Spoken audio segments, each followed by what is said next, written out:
अस्सलाम वालेकुम नाजरीन, आज हम आपको यूनिवर्सल स्टेबलाइजर की अनबॉक्सिंग दिखाएंगे। स्टेबलाइजर जो है वो आप तब यूज कर सकते हैं अगर आपके घर में जो बिजली आती है, वापडा से जो बिजली आती है, अगर वो फ्लक्चुएट करती हो, वोल्टेज जो है वो कम होता हो, तो उसको आप बैलेंस करने के लिए आप स्टेबलाइजर यूज कर सकते हैं। वूमन अगर वोल्टेज में कम ज्यादा हो, वोल्टेज जो है उसमें डिफरेंस आता हो, तो उस सूरत में इस डिफरेंस की वजह से आपके जो इलेक्ट्रिक अप्लायंसेस हैं ये जल सकते हैं, इसलिए आप स्टेबलाइजर यूज कर सकते हैं।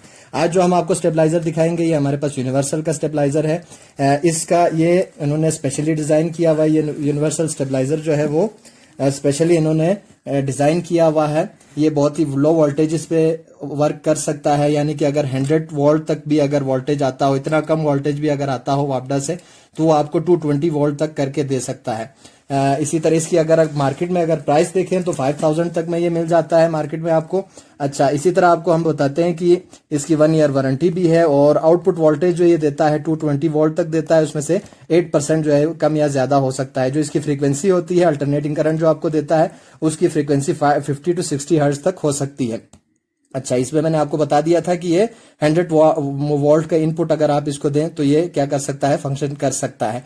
अच्छा, इसी तरह इसमें जो पावर रिक्वायर्ड है वो कम से कम 2000 वाट जो है वो पावर आना चाहिए, तभी ये वर्क करेगा। इसी तरह इसमें 2 मीटर्स लगे हुए हैं, 2 डिजिटल मीटर्स लगे हुए हैं और 4 रिलेज जो है वो इसमें लगे हुए हैं। कुछ इसमें एहतियाती तदाबीर इन्होंने बताई हुई है।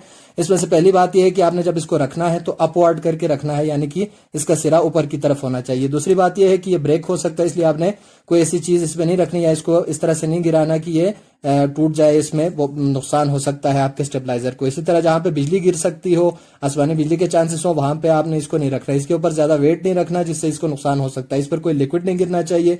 वो लिक्विड वाटर भी हो सकता है या डिफरेंट लिक्विड्स हो सकते हैं, कंडक्टिंग लिक्विड, जिसकी वजह से इस पे डैमेज आ सकता है। अच्छा, इसके बाद हम आपको इसको खोलकर दिखाएंगे कि इसमें क्या क्या चीजें मौजूद हैं। खोलने के लिए यहाँ पे इन्होंने जगह दी हुई है, इससे आप इसको ओपन कर सकते हैं।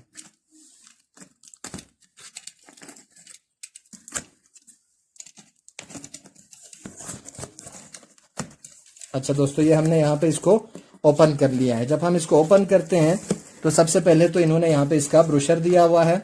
इस ब्रोशर में मुख्तलिफ चीजें इन्होंने बताई हुई हैं, इसकी मुख्तलिफ स्पेसिफिकेशंस बताई हुई हैं, कितना इसको इनपुट चाहिए और कितना आउटपुट दे सकता है, इसी तरह कितना पावर ये दे सकता है, ये सारी चीजें बताई हुई। इसी तरह ये वारंटी कार्ड भी है जिसके ऊपर मॉडल लिखा होगा, साइन लगा होगा।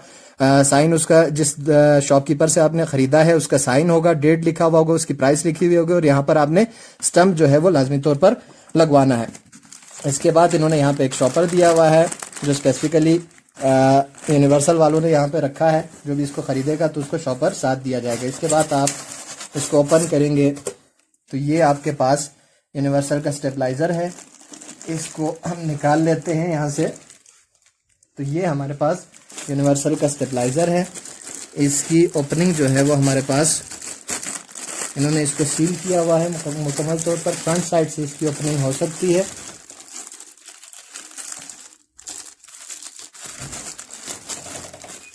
तो यहाँ पे जो है वो टेप लगाया हुआ है, इसको आप खोल लें तो इसकी ओपनिंग हो जाएगी।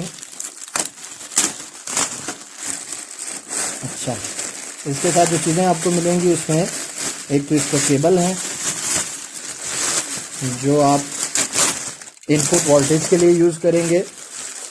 दोस्तों आप देख सकते हैं ये इसका इनपुट वोल्टेज के लिए केबल है। इसी तरह यहाँ पे आपका आउटपुट वोल्टेज के लिए केबल आएगा। यहाँ से जो केबल जाएगा वो जहाँ पे भी आप आउटपुट देना चाहते हैं, आप अपनी मेन सर्किट से कनेक्ट करना चाहें, अपने किसी इलेक्ट्रिक अप्लायंस के साथ कनेक्ट करना चाहें, तो ये इसका आउटपुट के लिए ये जगह दी हुई है और ये इनपुट का आपके पास केबल है। ये इसका मॉडल लिखा हुआ है और डिजाइन जो है उसका नंबर दिया हुआ है, ये भी आप यहाँ से नोट कर सकते हैं। इसके अलावा दोस्तों जो अब मैंने आपको बताया था, इसके जो 2 मीटर्स हैं उसमें से ये 2 डिजिटल मीटर्स हैं और दोनों डिजिटल मीटर्स में से एक आपको इनपुट वोल्टेज दिखाएगा, यानी कि वापडा से कितनी बिजली आ रही है उसके बारे में बताएगा। एक आपको आउटपुट वोल्टेज दिखाएगा, यानी कि ये कितना वोल्टेज आगे दे रहा है उसके बारे में आपको बताएगा। यूनिवर्सल इन्वर्टर A20 स्पेशल जो है ये नया डिजाइन है। ये आपका अगर आप अपने जो स्टेबलाइजर है उसको ऑन या ऑफ करना चाहे तो ये ऑन या ऑफ करने के लिए है और ये इसका फ्यूज है। अगर कोई मसला होता है तो ये फ्यूज जल जाता है, जिसकी सूरत में आपके स्टेबलाइजर को नुकसान नहीं पहुंचता। अगर आप फ्यूज चेंज करें तो उससे आपका स्टेबलाइजर जो है वो दोबारा ठीक हो जाता है। ज्यादातर यही जलता है अगर कोई प्रॉब्लम होती है, तो ये हिफाजत के लिए उन्होंने रखा हुआ है। तो दोस्तों आज हमने आपको बताया कि आप यूनिवर्सल स्टेबलाइजर को किस तरह से अनबॉक्स कर सकते हैं। इसकी अनबॉक्सिंग के बारे में हमने आपको बताया। उम्मीद है कि आपको हमारी वीडियो, आज की जो वीडियो थी वो बहुत पसंद आई होगी। इसी तरह अगर आप और भी इसी तरह की वीडियोस देखना चाहते हैं और भी आप चाहते हैं कि आपको अच्छी अच्छी मालूमात मिलें, तो आप हमारे चैनल को, इस चैनल को सब्सक्राइब करें और इस चैनल को देखते रहें ताकि आपको और भी अच्छी अच्छी इसी तरह की मालूमात मिलती रहें। अस्सलामु अलैकुम वरहमतुल्लाहि वबरकातुहू।